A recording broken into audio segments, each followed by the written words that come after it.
Hey guys, how you doing? It's Henry at Mowers and Blowers. Last night around 9 o'clock at night, with the rain coming down heavily, I got a text from my friend Larry. He's over at Walmart getting some boots or something for work. And so he takes a picture. He remembers that the videos that I've made on the Walmart U1-7 20 batteries for your garden tractors, right? That have cost $21.87 for the longest time. I probably bought 25 of them in just the past couple of years. They're good batteries. You know, they do what you need it to do, and especially for a flipper like me, you have to try to keep the costs down. And as far as I know, Walmart sells the cheapest lawn tractor batteries that there is. You could probably try AutoZone or Advanced Auto Parts, but I've looked. They're all like $40 each, you know. Then the core charge, if you don't have a core, which I don't, you know. But I needed like 4 batteries, and for the past couple of weeks or so, I've been trying to find these things at Walmart, and they've always been out of stock, at least every time that I go. So I was almost convinced that, you know, because of the seemingly early spring that's headed upon us, that people are starting to think about their lawnmowers and their lawn tractors and trying to get them up and running so they can get on top of their lawn service this year. So I thought that everybody was just going to Walmart and buying up all the batteries because they didn't expect all these people to want to start getting their stuff together. So I could never get a battery. But so Larry sent me a picture of a whole shelf full of batteries. While most of them were the 300 or the 350 CCAs, I saw 2 on the left and right of that shelf that were 230. Now, recently, Walmart did something. They did something that I didn't expect them to do. They raised the price of my coveted 2187 batteries to $24.97. So now it's going to cost me about 25 bucks instead of 22 bucks.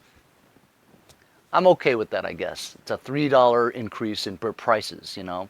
They do still have the cheapest batteries. So anyway, I says, ooh, are you still at Walmart? Buy me all the 230s, right? All the 230 cold cranking amp batteries that there are for $24.97. I don't have any cores to give you, so obviously I'm going to have to spend $5 more per battery. That's the core charge. So it costs a total of $29.97 per battery, you know. So that's about 30 bucks. So with tax and all, 2 batteries came out to 65 bucks.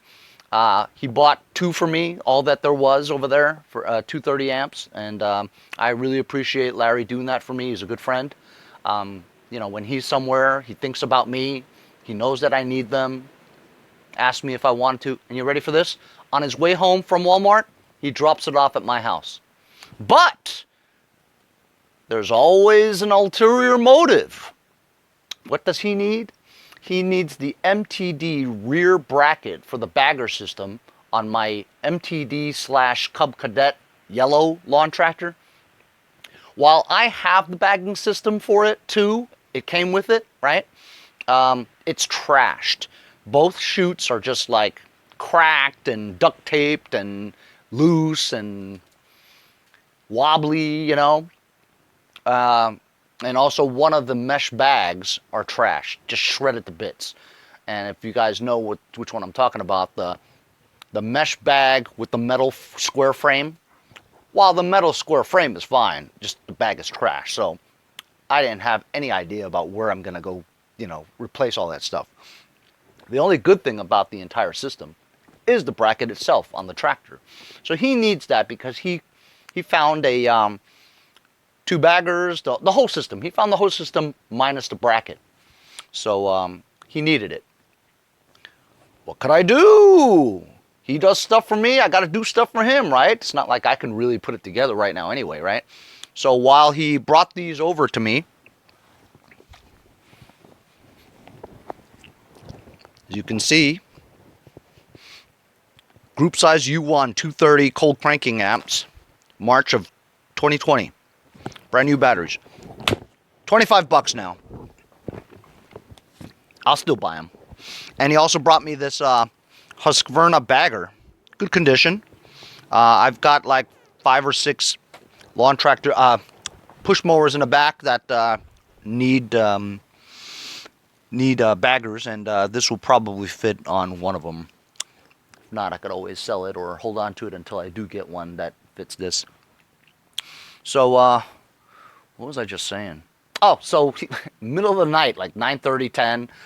I'm walking my dog in the rain. Larry's walking with me around the block, you know, and I was mentioning, you know, 6 months ago when I first met him, I said, did you ever think that you'd be at my house at night at 9:30 walking my dog around the block? You know, when you meet people that you get along with and you become friends, you know, sometimes those guys are friends for life, you know what I mean? So then we went to the backyard, and it was just 2 half-inch bolts that hold the entire bracket onto the tractor, and he took it home with him. So good night, good seeing Larry, and what's really irking me and bothering me is that you know, trying to get that lawn tractor in the back, you know, running well. You know, the past 2-3 episodes I've been doing on that Craftsman LT1000 lawn tractor with a hydrostatic transmission with a 19.5 Briggs opposed twin engine. I've tried 2 carburetors on there, and both of them, they just shoot gas out like crazy. So it's flooding the carburetor every time. It's hard to start because of that. And so I thought to myself, you know what? When I was taking that thing apart, right, the float that sits here, it kind of sits like that. It's supposed to be sitting parallel to it. So I'm thinking if it's like that, right, and gas is in there, it's kind of pushing it closed. So I think maybe the needle is closed in the thing, and fuel, the way this carburetor is designed, doesn't necessarily go up an emulsion tube because there is none. It goes around, which means that it's probably flooding the entire area. So what I'm going to do is I'm going to take my 3-screw carburetor, the one that I cleaned yesterday, the comprehensive one, and I'm going to bend the tab so that the float doesn't sit up like that, but rather parallel to the thing. So when it's loose like that, right, when it fills up the fuel, it'll seat when it needs to, but then it'll hang when it doesn't need to. You follow what I'm saying? So I'm going to try that now. So here we are again at my table, and this is that 3-screw opposed twin carburetor that we had yesterday that we cleaned thoroughly. It was a very comprehensive clean.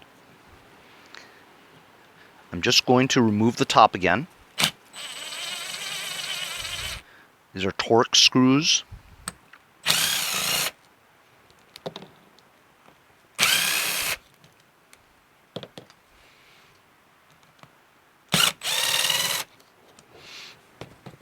It's supposed to be nice and sunny today.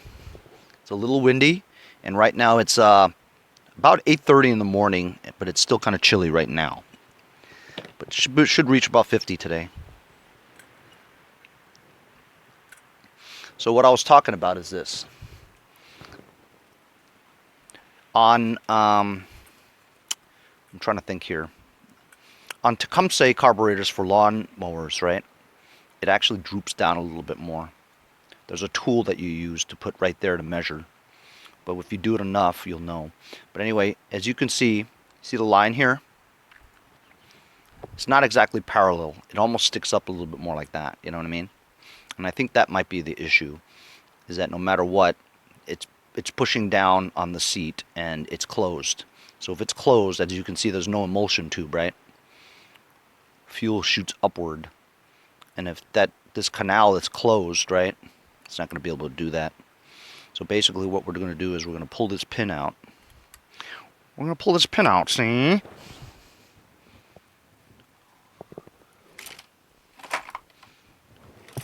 Why when I need it? I can't find it. I can find everything else except the one that I need. It's always like that. Whatever, here we go. Come on, man. Damn it. Pins and needles, needles and pins. It's a happy man that grins. Alright, so look.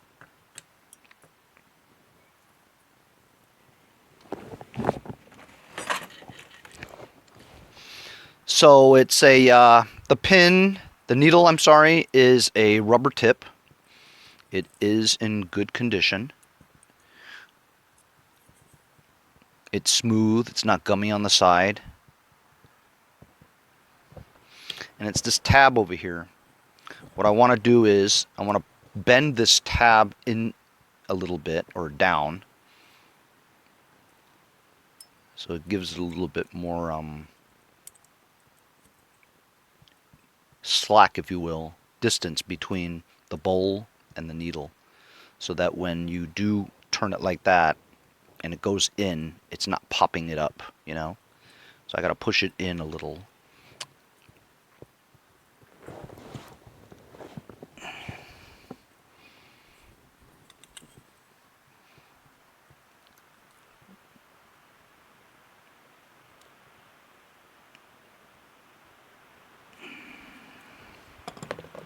I don't know if that did it.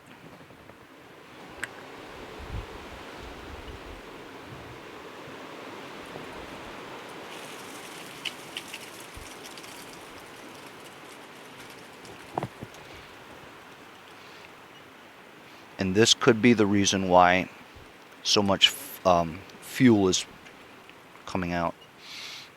Or it is entirely possible that I have the wrong needle in there. I don't know why it would be, but you know, there are different size needles. It could be.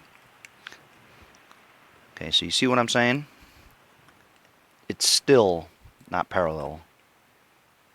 It's still too puffy, you know what I mean? But it's a metal seat, which means you need the rubber tip needle. If it was a rubber seat, then you need the metal tip needle. You can't have rubber on rubber or metal on metal. It has to be one or the other. One and the other. So look, now I'm just gonna stick my screwdriver in here. Push down on it. That's not a really good way to do it though. I have to find some needle nose. So I got it. I pushed the tab in so that now you could see it's exactly parallel. Before it was like this. You know, it popped up a little bit. And if you fill up the bowl even a little bit, if there's just a little fluid in the bowl, it'll push it down even more and close it. But now it'll hang a little bit, allowing fuel to go in as the fuel pump is pumping fuel into the bowl. It's slowly filling, but only up to here, you know. As the fuel is being used by the engine, it stays around like that, right? So it's open, so fuel will be flowing through. I think before, when it was like this, and fuel, just a little bit of fuel was in the bowl, it pushed it in and closed it just like that. So when it's closed like that, it's going to stay closed for the whole time. Then fuel will be coming out other areas.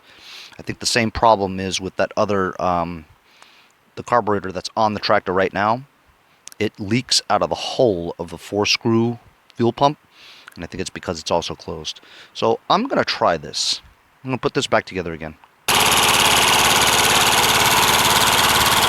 As you can see, I got it all started up.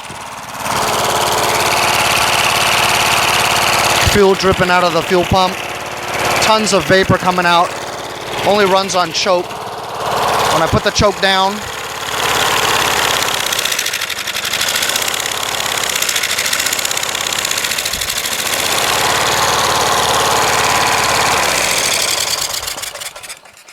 so it's a complete mess, you know what I mean? So I'm going to remove this and put the one that I just fixed the float on. At least I think I fixed the float.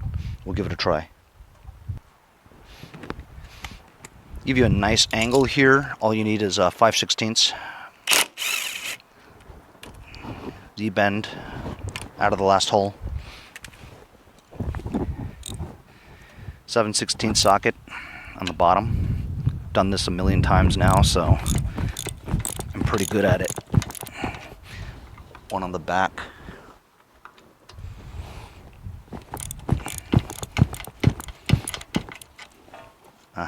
You know what else I thought I forgot to bring?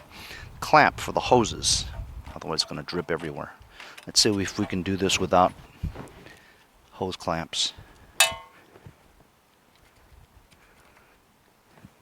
Henry, that screw came out.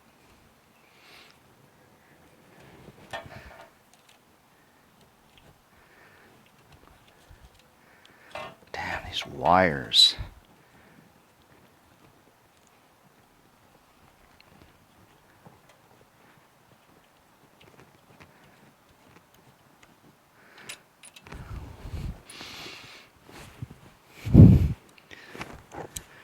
Release the pulse.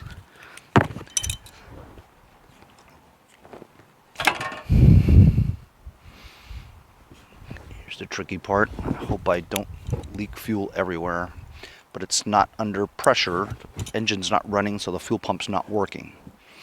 So it shouldn't have much fuel coming out. Damn it. Don't break the new hose, Henry. Okay. Some, not a lot. Unhook the linkage here.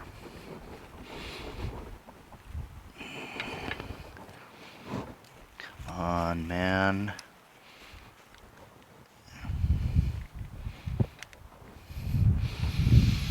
Oh, God. There we go. So this is the leaky carburetor.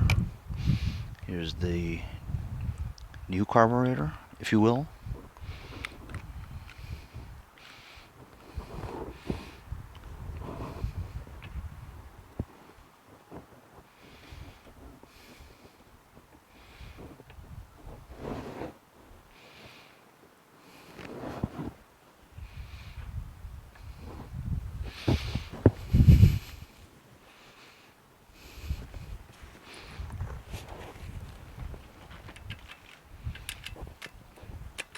.7/16 bolts back into it again. Make sure you have the gasket on there.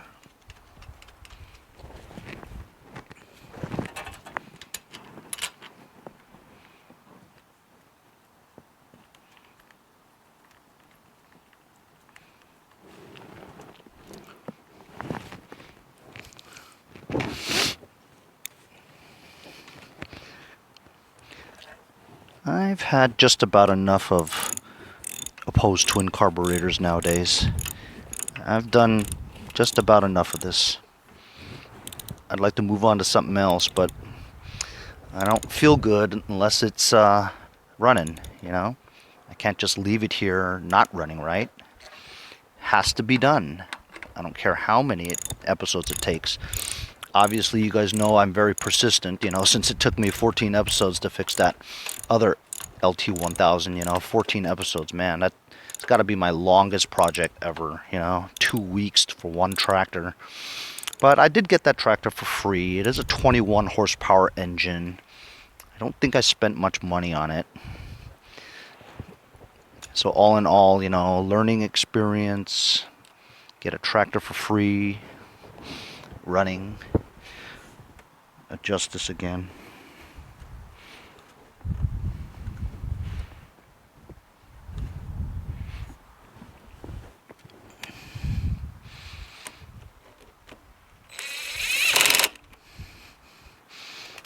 Put the pulse line back in.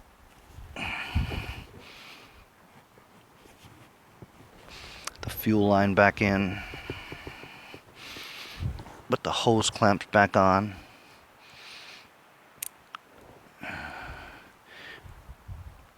That's it. So now let's give it a try.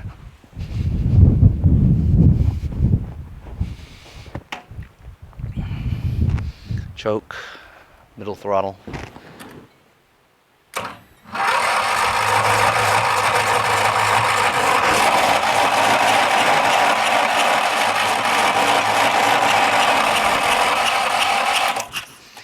Great. Now the battery's dying. Why? Why are they just screwing with me, man?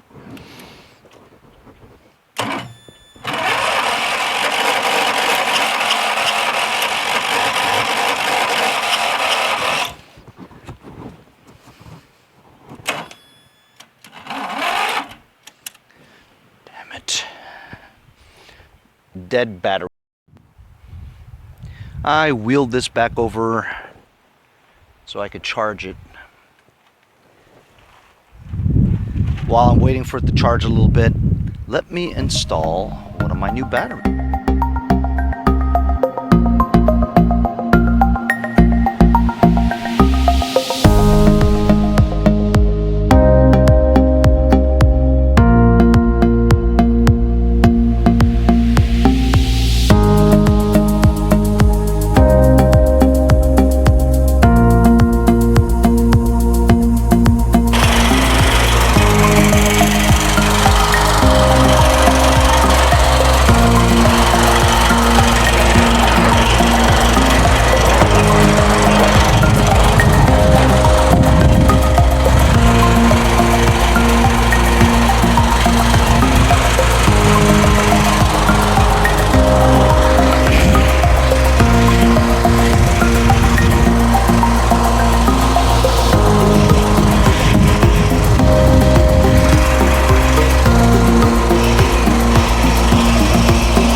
Sounds good, other than the muffler that I have in there that has a loose plate, you know, but I welded it on there, so I'm gonna sell this one for cheap anyway.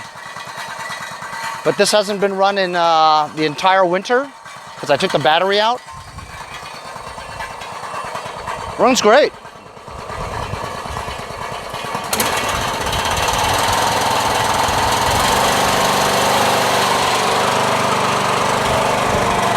Lights work too.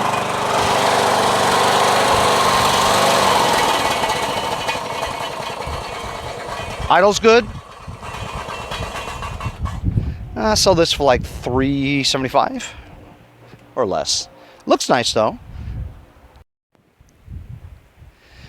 Since I got this one with the new hood, put some gas in here and see if the battery still works after the whole winter.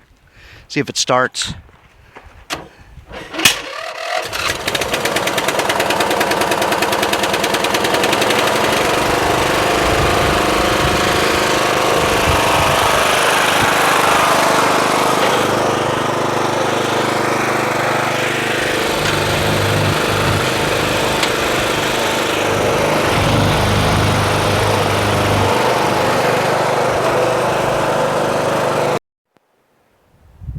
Pretty cool. I got two of those running again, and I'm going to put a battery into this one right here.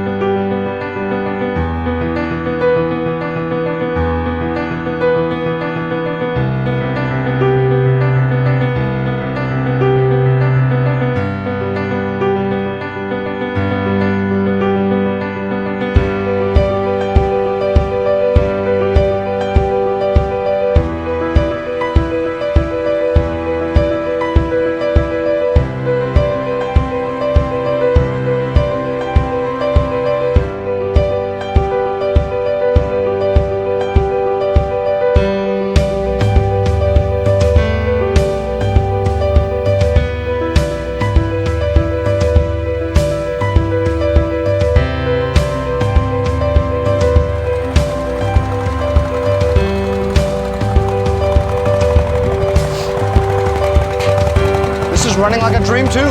This is the 17.5 horsepower one that I rebuilt.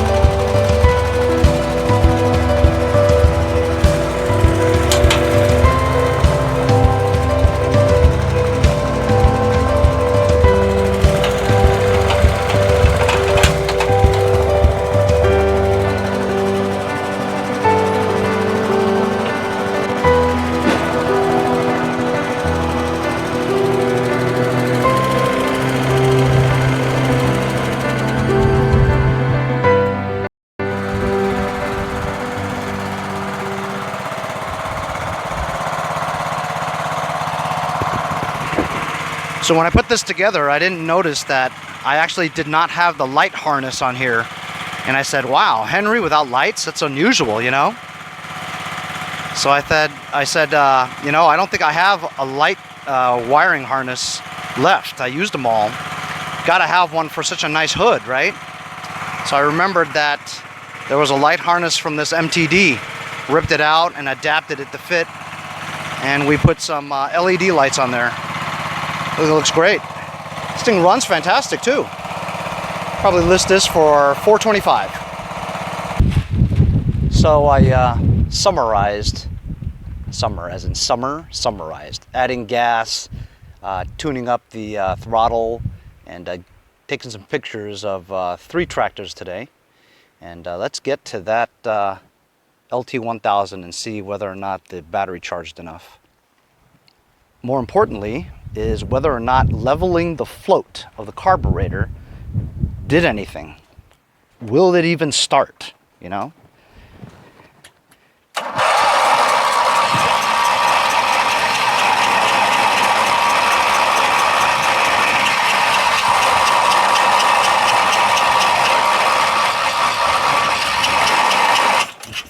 Man, it won't even start.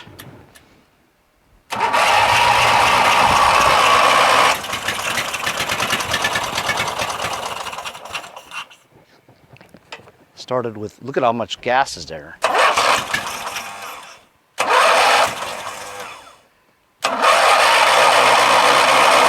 I mean, it's just crazy how much fuel is coming through, man. This is not going to work. Well, I've tried leveling that thing, you know, both ways. I mean, it's just, look how much gas. It's not going to start because there's just so much gas, you know. I'm going to buy a Chinese carb. That's all I can do. But we got some tractors done today. You know, I'm going to list them all for sale, try to get rid of them because it's getting close to summertime. And we'll order a Chinese carb. And once I get it, I'll put it on and see if it makes any difference. 30 bucks. Just for the hell of it, I'm taking that 4-screw carburetor. I'm going to take the top off and look at that float. And also I'm going to take the fuel pump apart and see.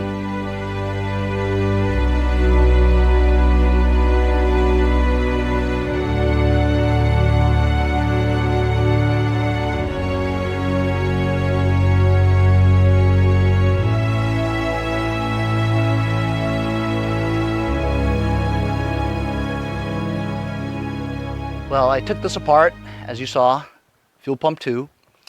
I didn't see anything wrong with it at all. The float is actually a plastic float. There's no adjustment to it because you can't adjust it. You can't bend the metal tabs because it's not metal, it's plastic. So it is what it is. Other than the fact that maybe the diaphragm was a little, not stiff, but drooped a lot, you know, had a lot of play in it, you know. Other than that, it's because it's so, not worn, but stretched, if you will. So maybe that's it. Has to do with the fuel pump.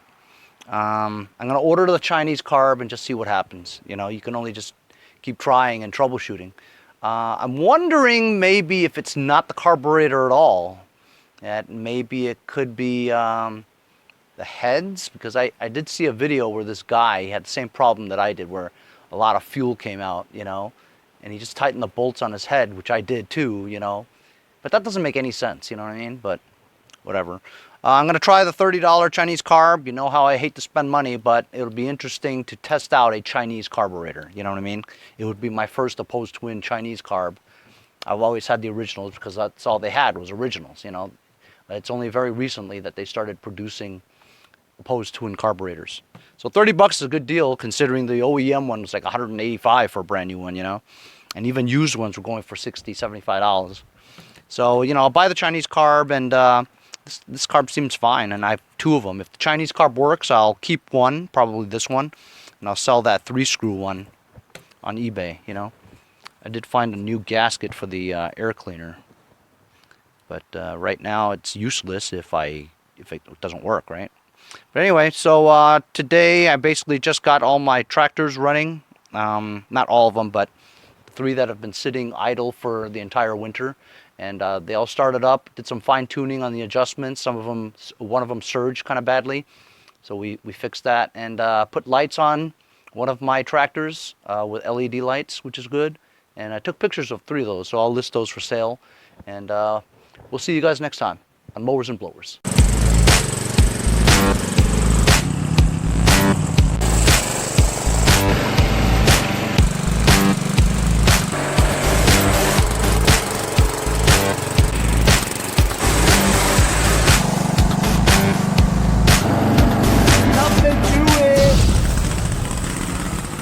See you guys next time on Mowers and Blowers.